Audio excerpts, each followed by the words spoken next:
Good morning. This is Kim Blaylock with SDG Bible Study. That's the SOLI DEO GLORIA Bible Study coming to you on this Sunday morning, August the 24th, 2025. I hope everyone is doing well, preparing their hearts and their minds to be in God's house this morning and worshiping our great God in spirit and in truth, and somewhere where God's word is preached without apology.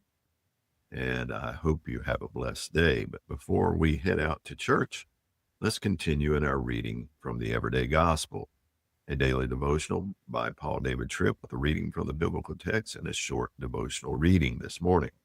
This morning, we're starting in a new book. We're going to be in the book of Ezekiel this morning, the first 4 chapters in Ezekiel, chapters 1 through 4. So join me as we read God's word together this morning.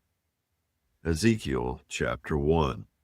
Now it happened in the 30th year, on the 5th day of the 4th month, while I was by the river Kibar among the exiles, that the heavens were opened, and I saw visions of God, on the 5th of the month and the 5th year of King Jehoiachin's exile.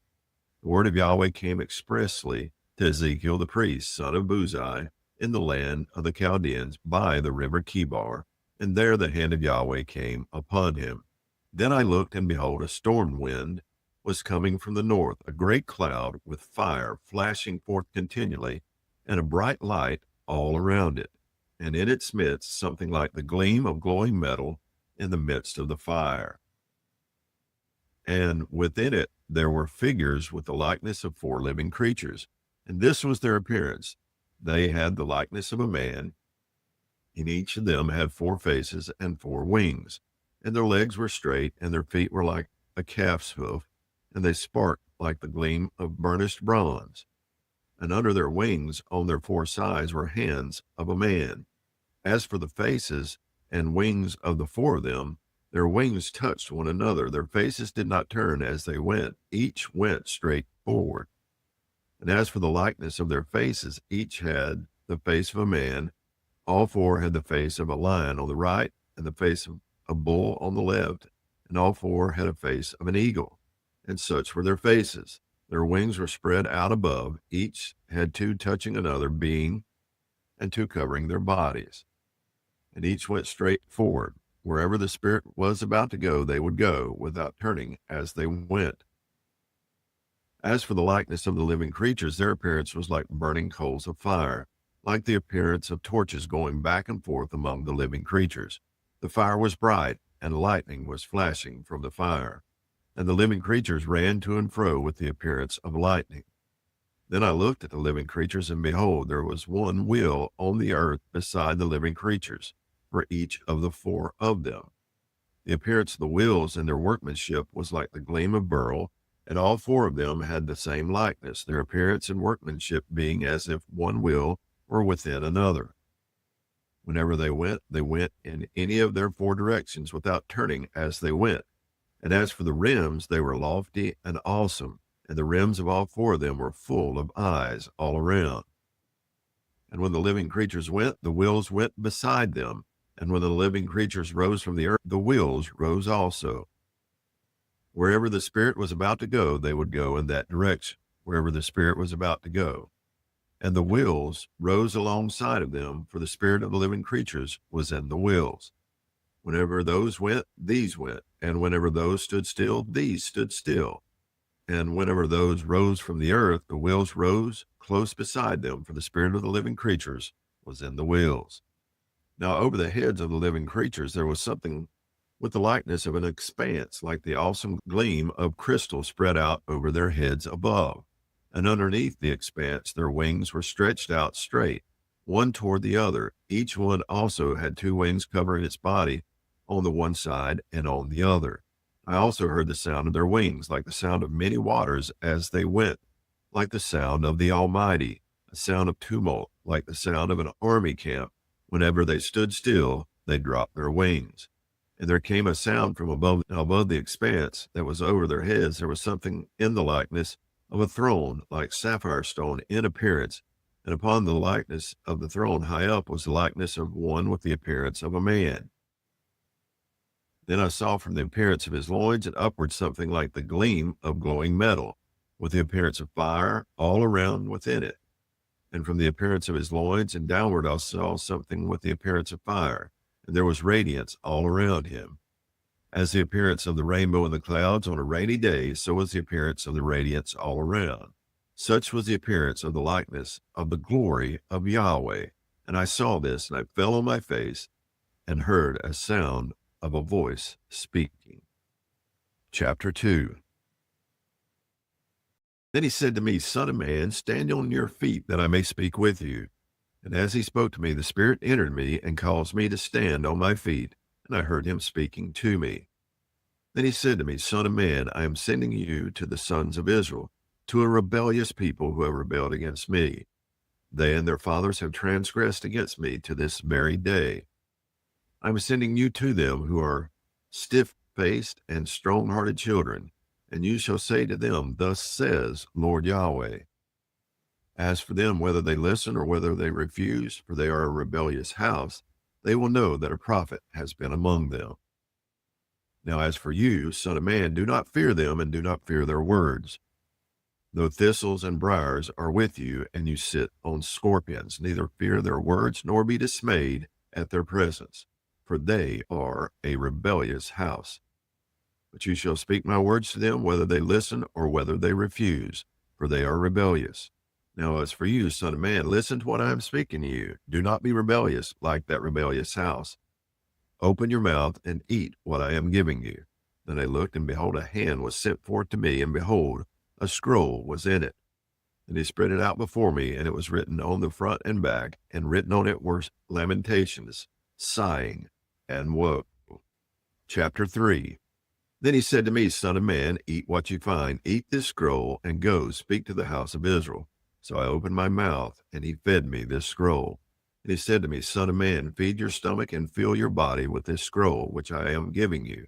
Then I ate it, and it was sweet as honey in my mouth. Then he said to me, Son of man, go now, come to the house of Israel, and you shall speak with my words to them. For you are not being sent to a people of unintelligible lips or a difficult tongue, but to the house of Israel, nor to many peoples of unintelligible lips or a difficult tongue, whose words you cannot understand, but I've sent you to them who should listen to you.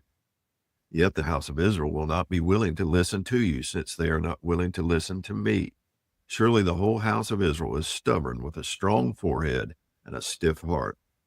Behold, I have made your face as strong as their faces, and your forehead as strong as their foreheads. Like diamond stronger than flint, I have made your forehead. Do not be afraid of them, or be dismayed before them, though they are a rebellious house. Moreover, he said to me, Son of man, take into your heart all my words, which I will speak to you, and listen with your ears. And go now, come to the exiles, to the sons of your people, and you shall speak to them, and say to them, whether they listen or whether they refuse, thus says Lord Yahweh. Then the Spirit lifted me up, and I heard a great rumbling sound behind me. Blessed be the glory of Yahweh in his place. And I heard the sound of the wings of the living creatures touching one another, and the sound of the wheels beside them, even a great rumbling sound. So the Spirit lifted me up and took me away, and I went embittered in the wrath of my spirit, and the hand of Yahweh was strong on me. Then I came to the exiles who lived beside the river Kibar at Tel Abib, and I sat there 7 days, where they were living, causing consternation among them. Now it happened at the end of 7 days that the word of Yahweh came to me, saying, Son of man, I have given you as a watchman to the house of Israel. So you will hear a word from my mouth, and you shall warn them from me. When I say to the wicked, you will surely die, and you do not warn him or speak out to warn the wicked from his wicked way, that he may live, that wicked man shall die in his iniquity, but his blood I will require at your hand. Yet, if you have warned the wicked, and he does not turn from his wickedness or from his wicked way, he shall die in his iniquity, but you have delivered yourself. Again, when a righteous man turns away from his righteousness and does evil, and I put a stumbling block before him, he will die. Since you have not warned him, he shall die in his sin, and his righteous deeds which he has done shall not be remembered, but his blood I will require at your hand. However, if you have warned the righteous man that the righteous should not sin, and he does not sin, he shall surely live, because he took warning, and you have delivered yourself. And the hand of Yahweh was on me there, and he said to me, Get up, go out to the plain, and there I will speak to you. So I got up and went out to the plain. And behold, the glory of Yahweh was standing there, like the glory which I saw by the river Kibar, and I fell on my face. The Spirit then entered me and caused me to stand on my feet. And he spoke with me and said to me, Go, shut yourself up in your house. Now, as for you, son of man, they will put ropes on you and bind you with them, so that you cannot go out among them. Moreover, I will make your tongue cling to the roof of your mouth, so that you will be mute and cannot be a man who reproves them, for they are a rebellious house. But when I speak to you, I will open your mouth, and you will say to them, Thus says Lord Yahweh, He who hears, let him hear, and he who refuses, let him refuse, for they are a rebellious house. Chapter 4.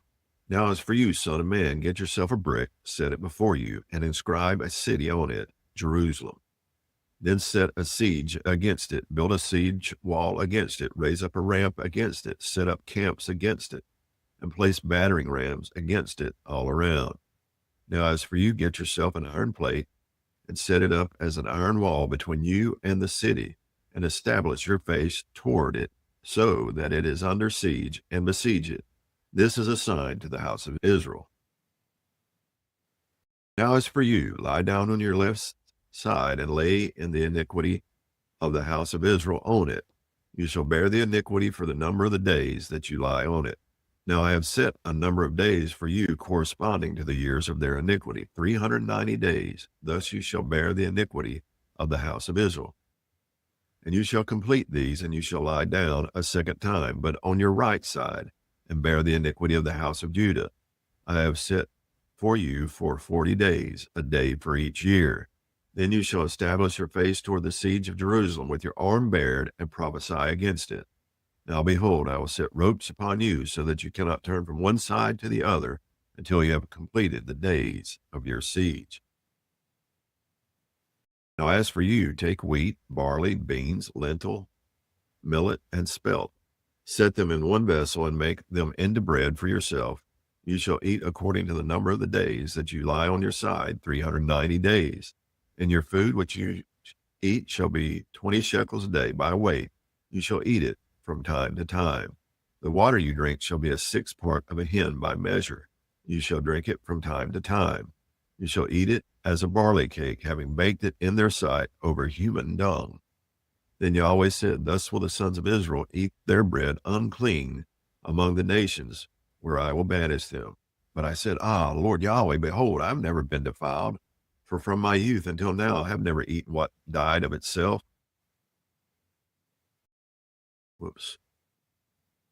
Excuse me.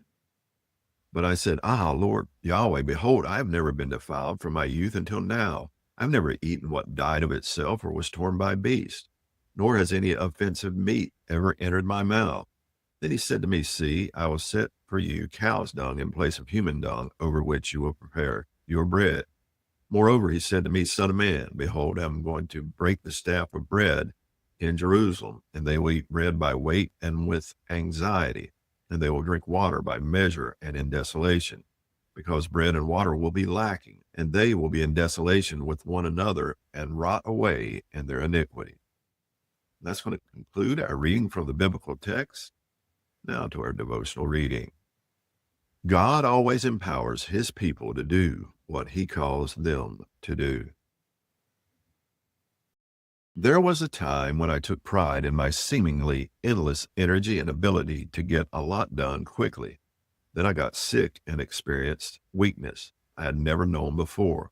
My first thought, once I realized that my weakness wasn't going away soon, was, how will I do what God has called me to do? I thought I had the greatest gospel influence I had ever known, yet I was weaker than I had ever been. I had to face the truth that God hadn't called me to his work because I was independently strong and capable. No, he had called me because he was able and would supply me with what I needed in order to do what he had called me to do. Every command and commission of the Lord is accompanied by his empowering grace. When God sends us, he goes with us. That which he asks us to do, he then enables us to do. God never commissions us to work and then turns his back and walks away. It's important to our spiritual health. It is important to our spiritual health that we confess that we have no natural ability to obey God's holy commands. We have no independent capability to be part of his kingdom work. When God called fearful Gideon to lead his people to defeat the Midianites, he greeted Gideon with these words, "The Lord is with you, O mighty man of valor." Judges chapter 6, verse 12. It is clear that Gideon was not naturally brave, but God knew what he would empower Gideon to do. God called Ezekiel to a difficult ministry as his prophet. Ezekiel had to proclaim a message that God's children did not want to hear. God knew his prophet would face threats and opposition. So in the early chapters of Ezekiel, we find great encouragement and assurance. The hand of the Lord was upon him. Chapter 1, verse 3. The Spirit entered into me. Chapter 2, verse 2. The hand of the Lord was upon me. Chapter 3, verse 22. I will open your mouth. Chapter 3, verse 27. God assured Ezekiel that he would not be left on his own reward. He would not be left to the small warehouse of his own resources. God would do through Ezekiel what he had called Ezekiel to do. Pride in your spiritual life or ministry is moral thievery. When we boast about our spiritual maturity or what we have accomplished in ministry, we still glory from the one who enables us to be what we have become and to do what we do. We live and minister in a way that is pleasing to our Lord only by the power of his grace. Like Ezekiel, you don't have to be afraid to take up God's call. You don't have what it takes, but he does, and infinitely more. He will give you what you need when you need it. When he sends his children, he goes with them. When he calls his children, he empowers them. The fearful person and the proud person make the same mistake. Each focuses on his own power rather than on the amazing grace of the Lord. And that's going to conclude our reading from today. And are you that person we see in this passage where you're either proud or you're fearful? Are you trusting God this morning? I pray that you are. I hope you will enjoy your day of worship today. I hope you will be in God's house, worshiping with God's people and giving God glory. Soli Deo Gloria.